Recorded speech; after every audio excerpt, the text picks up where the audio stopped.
Hey there and welcome. We all shop, right? But are we doing it smart? That's exactly what we're going to dig into today.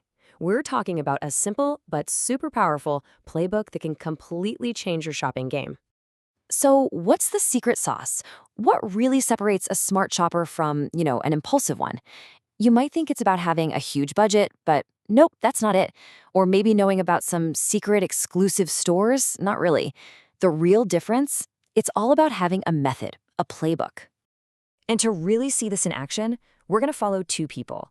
First, there's Jacob. He just went shopping. And then there's Sally, who's planning her shopping trip for next month. So we've got a story from the past and a plan for the future. And you're going to see how they both reveal the exact same powerful strategy. All right, let's kick things off with Jacob's story. So let's look at Jacob's method. First off, he browses calmly, no rushing. Then he spots a good deal. But he doesn't just grab it. Nope, he checks the fit, which is key. And then, and this is so important, he actually compares prices with another store. He even had a plan B for some out-of-stock sneakers, ordering them online. And, of course, he kept the receipt.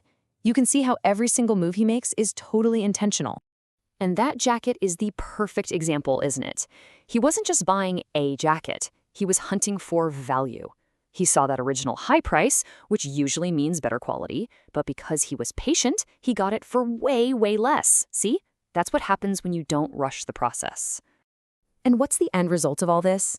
Well, it's not just about the stuff he got. It's about how he felt after. He was satisfied, totally in control. He spent his money wisely, didn't buy a bunch of junk he didn't need, and, get this, he actually enjoyed shopping. Now that's what I call a win. Okay, so that was Jacob. Now let's switch gears and talk about Sally and her shopping plan. Okay, as we go through Sally's plan, see if this starts to sound familiar. She's going to browse slowly, look for quality on sale, check. She's going to compare prices, check. Make sure everything fits perfectly, check. But look at this one. Practice patience. If something's full price, she's just going to wait. She's literally making patience part of her strategy. And that right there is the heart of her whole approach. For Sally, being patient isn't just, a nice quality to have. It's a money-saving tool. It's how she's going to stop herself from making a bad decision and make sure she gets the absolute best deal. So for her, just like for Jacob, it's not about how much stuff you can buy. It's about the feeling you get from making a really smart choice. The real prize is the process itself. Okay, let's bring these two stories together. Okay, look at this. On the left, we have what Jacob did.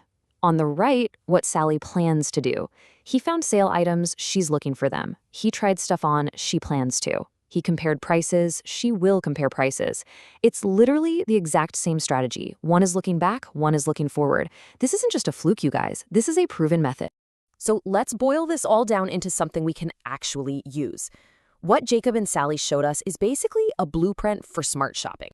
And here it is, the playbook. Browse calmly, look for quality on sale, compare prices, always try things on, be willing to wait, check reviews online, and for goodness sake, keep the receipt. None of this is rocket science, right?